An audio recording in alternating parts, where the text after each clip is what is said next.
I know it's only been a day, time to post another video. I think I've come down to the root of the problem with this one not starting when it's sitting outside cold. The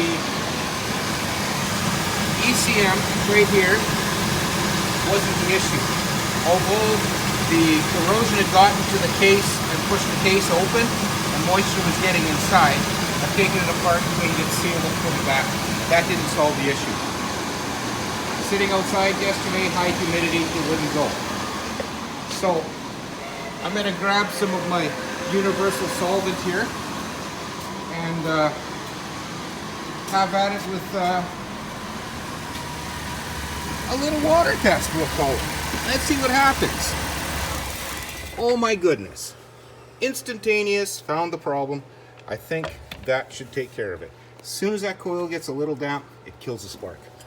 So I'll get a new coil in motion and I'll have this all fixed up and wrapped up today.